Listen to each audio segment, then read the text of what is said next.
Hello, I'm Robert, and this time I'm fact-checking stories that scare you. And this time it's about the probable collapse of the New START treaty. It's not looking good, and this gimmick of setting out seats for China with the flags and nobody on it, this is not helping anything. But if we don't, please don't worry about this. So I'm going to give a bit of background as to how this all came about. And the main thing is, well, first of all, New START does not limit the nuclear warheads anyway. Russia and the United States have 6,000 each.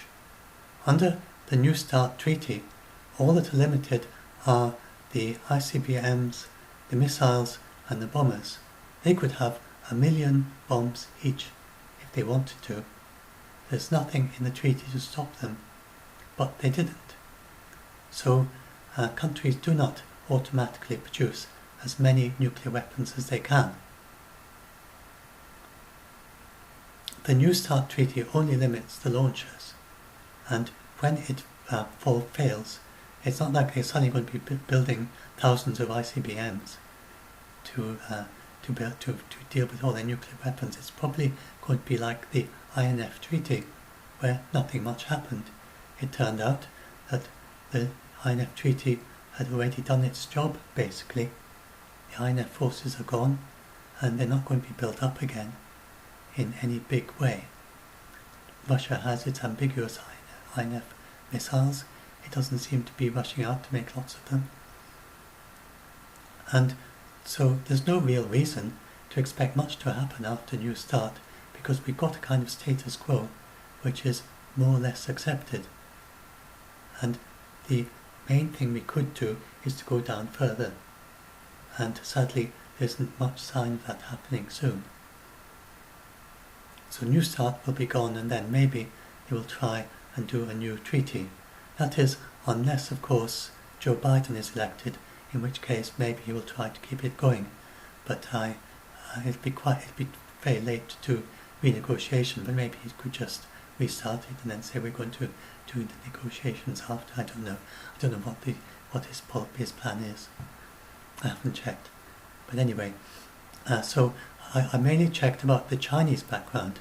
So the Chinese, they have no interest in competing. They have a rather different policy about nuclear weapons than any of the other countries of the big powers. China has decided they do not think that the United States will do a first strike of nuclear weapons. So China does not care how many. Even if the United States had 1 million nuclear weapons, China would not try to compete, because it doesn't think the United States will ever use them against it. So China has its 280, whatever it is, 290 nuclear weapons, not as an attempt. So it doesn't try to make its nuclear weapons able to apply even after nuclear attack, because it doesn't think that's going to happen. It has designed its nuclear deterrence to be able to retaliate after a massive conventional attack by the United States. Because the United States has loads of conventional weapons that are aimed at China. So China has a different attitude to the whole thing from Russia and the United States. So it's quite difficult for China to take part of a treaty that is based on such different ideas from its own ideas. So what China wants is for the United States to be vulnerable to one of its 290 nuclear weapons in the very remote case that the United States does a massive conventional attack which tries to destroy all its nuclear weapons and destroy everything else. So now, what is there for China to gain by entering this treaty? if you look at it, there's almost nothing it can gain. Because to start with, the United States says as a precondition that the United States is invincible. It doesn't want the world to know that China could penetrate its defences. The truth is that China can, that the United States doesn't have sufficient anti-ballistic missile defences to stop China. But both China and Russia are worried by new developments in the United States, the possibility of new developments in their anti-ballistic missile capabilities. And that's why they have these hypersonic atmosphere skimming missiles in development and things like that. Not because they want to attack the United States, it's because they want to be sure to have a retaliation at hand. So, and the idea isn't really that they want to retaliate to the United States, it's more that they think that if they don't have a credible deterrent, that the United States might attack them with conventional forces. So it's not that they're going to use that, they're not really thinking, oh, if the United States attack us, we'll attack them back. They're rather saying, if we have nuclear weapons, the United States won't attack us. That is how China and Russia are thinking. So the United States is making as a precondition that they want the world to think that they are invulnerable. So they will not let China say that we want you to expose yourself to our nuclear weapons so that we don't have to build them up anymore. Then if China joins New START, then China will have to disclose where its nuclear weapons are. At least something about where they are. It will have to allow inspection by the United States and Russia. It will have to give telemetry of 5 of its flights every year. It will have certain restrictions, such as they can't have a bomber with nuclear weapons in the same airfield as an airfield that doesn't have nuclear, that has non-nuclear bombers. All these things make it far more difficult for China to hide from the conventional weapons that the United States has targeted on China. So it's got a huge amount to lose from joining this treaty and absolutely nothing to gain. And so it's just a big publicity stunt. And China also has an ideological thing about it, related to its communist ideology. It does not want to engage in a treaty about nuclear weapons that just involves it and 2 other partners. And you can see, I mean, for instance, why isn't France involved? It's got more nuclear weapons than China. Why isn't India involved? It's got half the nuclear weapons. India plus Pakistan together have more. Pakistan is, it's quite allied to China, but it doesn't mean that China is comfortable about Pakistan having all those nuclear weapons. Then there's Israel and North Korea with their weapons as well. North Korea is right on its border. So China is much more interested. It's got Russia and Korea, North Korea and India all have borders with it, and all the nuclear powers. And Pakistan has a border with it, I think. It's kind of very vague kind of border. It's also got nuclear weapons, so it's surrounded by nuclear weapon countries. But the United States has no borders with any nuclear weapon country. It's a very different situation. And so China wants assurance of vulnerability similar to MAD, like the mutual assurance in the now gone anti-ballistic missile treaty, where both Russia and the United States agreed to expose 3 locations in their country and not defend them against ballistic missiles. That is gone because the US wanted to be protected against smaller nuclear powers. So the its nukes are small number. I forgot to say the Chinese nukes are kept separately from its missiles. Both Russia and the US have the nuclear weapons on the missiles. They don't have nuclear weapons in their bombers, I don't think. They do have them ready to fly with their missiles. And China doesn't do that. So China is very, very low risk. There's no way that China is going to accidentally fire its 290 nuclear weapons, because it thinks that what its protection against conventional attack, after conventional attack, China thinks that it will be able to mate its nuclear weapons with the missiles and launch them. And I think this is enough credible deterrent to stop the United States from attacking it. So that's how China thinks. So, and then the treaties. What China wants are multilateral treaties. So, what China wants, it's got two treaties that it proposes. One is the proposed fissile material treaty, or fissile material cut-off treaty. The two aspects of it. One is that this treaty would just stop countries from producing more nuclear weapons. I'll go back to this picture so as to show it properly. So the big problem with the fissile missile treaty, actually quite a lot of the countries were keen on it, but Pakistan and India, then Pakistan feels it hasn't got enough nuclear material, because India has it's a much bigger country. It's got loads and loads of reactors, including a breeder reactor that produces lots of plutonium that it says is for civilian use, but that could be converted to nuclear weapons. And Pakistan just thinks that we need to have a limit on the amount of plutonium that any country can have. Not say that, okay, whatever you have now is fine. And its main concern is not so much Russia or United States, because it doesn't feel threatened by them. It is India. It wants to have the same level of parity of plutonium with India. And that is one of the main things that this thing has kind of founded on. But the Pakistan is willing to come around.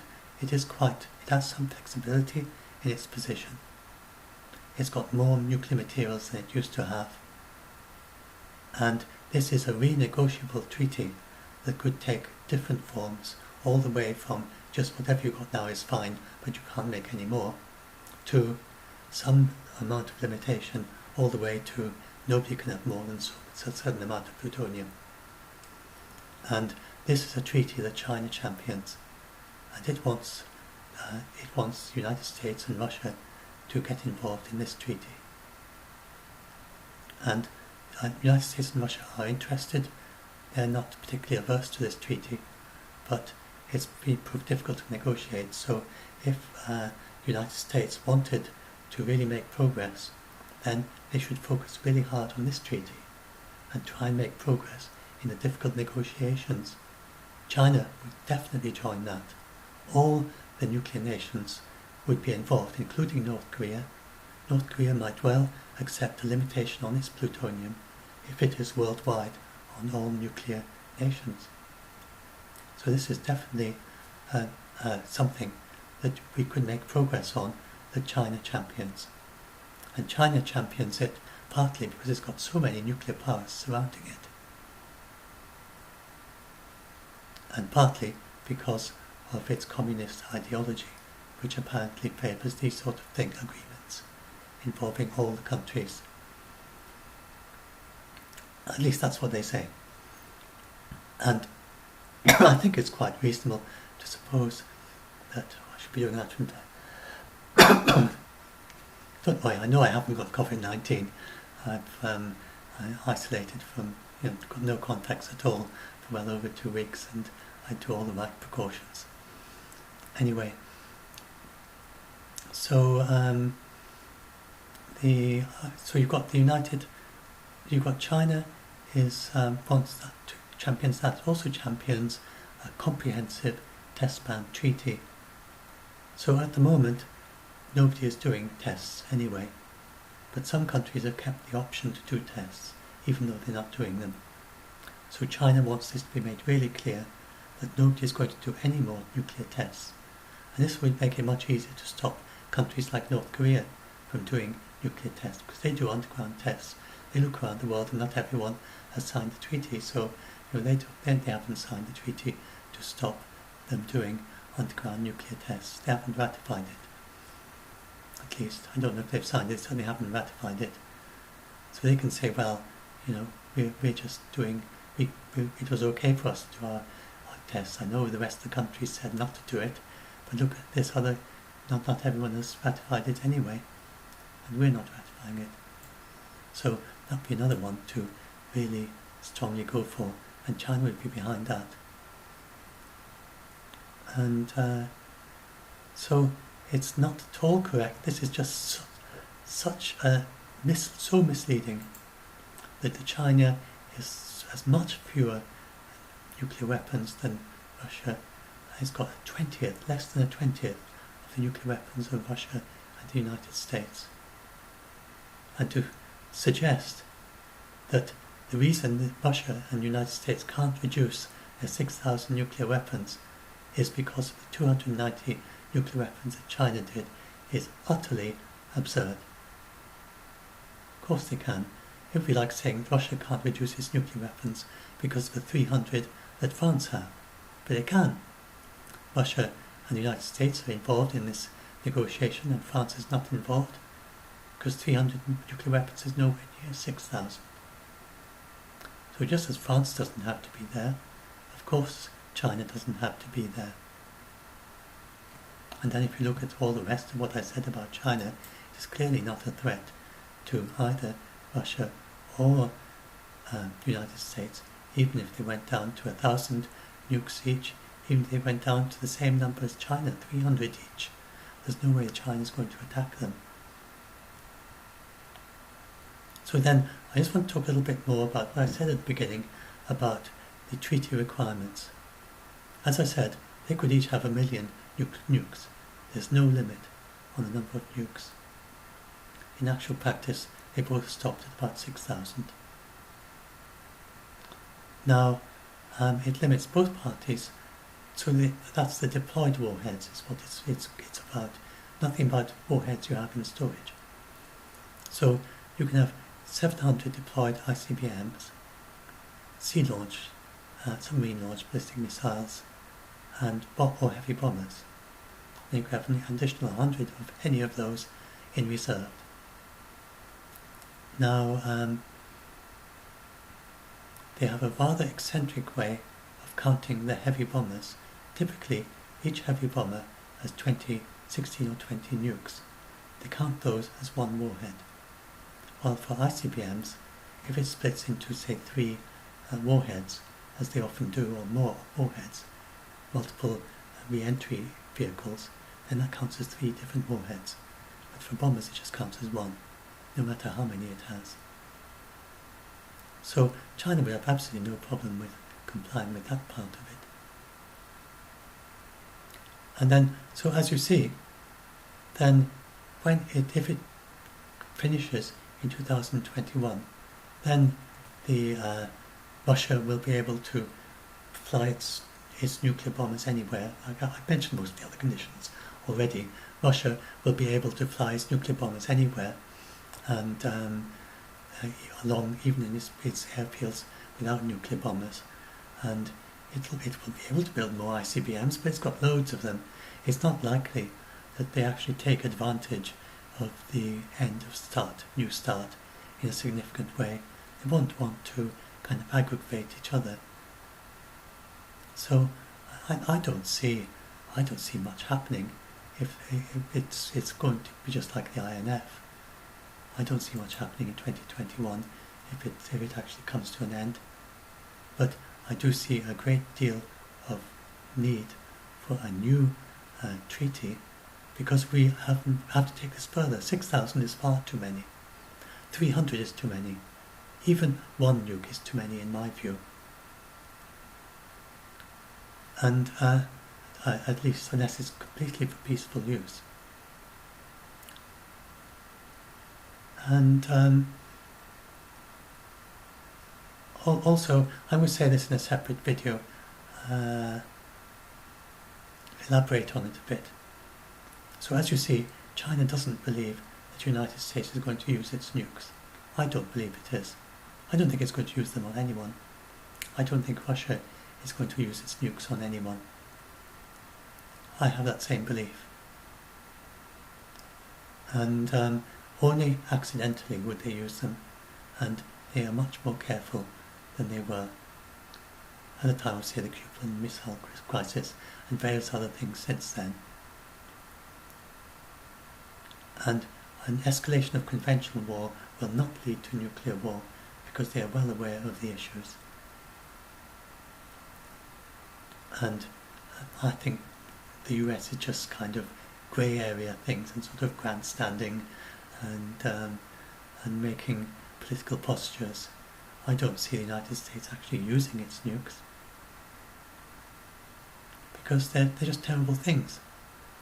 There's just no way that you can use your nukes without it being absolutely devastating. Even if you target some remote installation, you've got the radioactive cloud. If the United States was to target some remote military installation on the Russian islands, still, it would of course kill lots of people, but it would be equivalent to the start of a war. But it would raise the threshold to a nuclear threshold instead of using a conventional attack. It would. I don't see the United States doing a conventional attack on Russia either, mainland Russia. Just don't see it. We've been all the way through the Cold War, and the situation is much more openness between the two, even when we have frosty relations. It's nothing like the Cold War. In the Cold War, maybe, just possibly. Now, I just don't see it. And whenever there's some contrapunct, I'm not sure I said that the right way, whenever something goes wrong between some minor event between the two, they immediately start de-escalating. There's been this thing recently between India and China. They immediately start de-escalating. They don't say, oh, we've got a little bit of a fight going on, oh good, this is our opportunity, let's attack China. That's just not how they think. It's always de-escalating.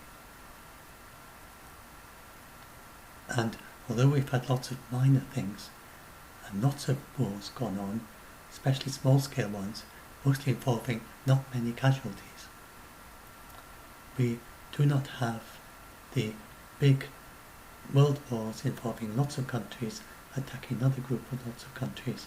That just hasn't happened since World War II, basically, or some of the events a bit after that. We haven't even had something like the things that happened with Vietnam. Another thing, we've got a huge threshold change. So with the Korean War, we had carpet bombing of cities. With Vietnam, we had Agent Orange, and we had the big carpet bombing, large numbers of people being killed.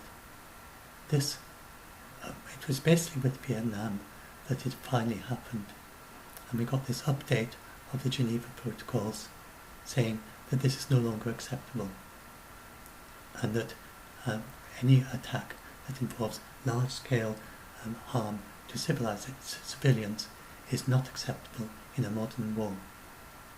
And for the most part, this is just not happening anymore. We have the exceptions of the Syrian Assad regime using chemical attacks on civilians. This is just a few hundred civilians. Of course, it's absolutely terrible that they do that, that they have done that. It's been pretty clear that they did. But this just shows you how seriously the rest of the world takes this. It is no longer considered acceptable to have disproportional effects on civilians. And if any country does that, it's immediately looked down on by the rest of the world, who say this is an absolutely terrible thing, it must not happen. In the 1970s, it wasn't like that. This was just going on in Vietnam, earlier in North Korea. It just went on, and it wasn't even commented on. And the Hiroshima in Japan, then it just was, until a little while after, at the time it was announced, it We just announced as, look, great victory, we made this huge bomb, and it's cowed the Japanese. And it just, the fact that it killed so many civilians, and this gradually percolating into consciousness as this is something that we don't do anymore. In World War II, they had the carpet bombing of Berlin, not Dresden, carpet bombing of Dresden, and that was the same thing. This is just not done anymore. So that again is a huge threshold. For several decades, we've just not had anything even remotely like a nuclear weapon.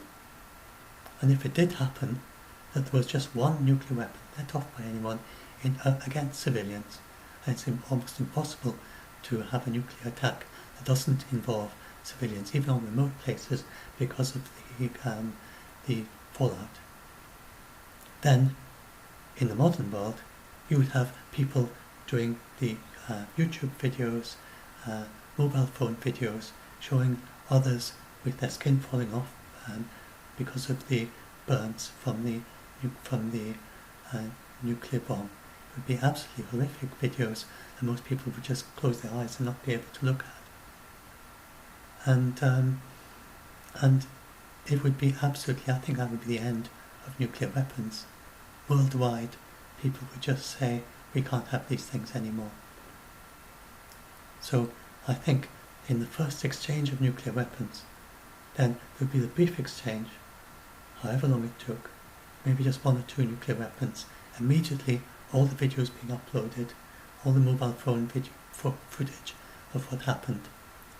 The immediate horror worldwide, a massive need for healthcare workers to go there to treat everyone, because radiation injuries are very difficult to treat, involve intensive care. If it's just like COVID-19, there would be a huge lack of intensive care facilities, huge lack of specialists able to treat this particular condition of being of high levels of radioactivity in your body, and being able to remove the radioactivity from your body very quickly. That's not easy. And then treating them for weeks on end, like COVID-19, gradually recovering from their radiation sickness. And then treating the third degree burns covering much of their body, skin grafts, just not having enough skin grafts available. It would be a huge medical emergency. It would be very, very difficult to treat. Really, if suppose there was a nuclear bomb let off in India, say, or was Pakistan or something, then that one nuclear bomb would tax the entire medical system of the entire world to try and treat them. To treat them adequately according to the way people are treated nowadays with modern medicine, with the things we now know about radioactivity, which they didn't know at the time of Hiroshima and Nagasaki. So that I do not see a nuclear war myself escalating beyond the first exchange. It'd be over in minutes. Whatever happened in those first few minutes, then you get all the videos. Then you get complete horror worldwide. And nobody would launch another nuclear weapon after that. No way. Their government would be out of government immediately if they did that. The popular uprising against it would be absolutely total. So that is why I don't think we risk a nuclear third war. And I don't think any of the nuclear powers are going to start a nuclear war. And if there was an accidental nuclear thing, then it would only last as long as that, plus maybe any reply, hopefully no reply. Because then if you've got a sensible nuclear nation, then the people involved, and they will realise it was an accident, because there wasn't a big build-up to it. So they say, oh, we've been hit by a nuclear weapon. I don't think the immediate response would be to fire nuclear weapons back. I think the immediate response, if there's been no build-up to it, and it was obviously a mistake, would just be shock and horror, and they wouldn't retaliate. If you got sensible people in government at the time. So, in my view, I don't think we really risk a nuclear war. And if we did, I think it would stop very quickly. I think a nuclear war would stop very, very quickly. That's my own personal view. So anyway, I did end up saying it. I'm planning to do an article about it at some point. So that is just sketching out what I'm going to say in that article. Anyway, hopefully this is of interest to some of you and make some of you less scared of the end of new start. Usual thing, you can subscribe to my channel, like if you like it, remember our Facebook group Doomsday Debunk, do read the rules at the end of the group when you join. It helps it all run smoothly. We welcome anyone who's scared by these things, anyone who is good at reassuring people who are scared. If you're good at proper fact checking, or you have expertise that is relevant, where you can actually talk from your own good knowledge. If you have a background in helping, if you're good at empathizing and helping people and sympathizing with people, we need a lot of that in the group. And if you have some background in mental health care, then that can also be very useful. And if you're good at working with either autistic people or bipolar people, manic depressive in their manic phase, then all that is very useful in the group. It's not the majority, but quite a lot, far more than the general population, are either autistic or manic. We discovered the manic kind of fairly recently. We've known all along that most were autistic, and it turns out that quite a few are also manic. Manic depressive, sometimes only recently diagnosed as such. It seems to cause, these conditions seem to reduce your ability to distinguish things like, what are the words? Between making a very clear distinction between things that are fictional and real, hyperbole, and the natural exaggeration that people sometimes use, taking those too literally. Then we have a lot of members that are in that kind of situation. We're just explaining to them, this is exaggerated, this is fiction, this is hyperbole. Then sometimes that alone is all they need, because they couldn't see that for themselves. Just saying, this is hyperbole. This is just a metaphor. This is a fictional story. And for some people, then they can't see that themselves. And if you can explain that, good at explaining that clearly, that sometimes is all you need.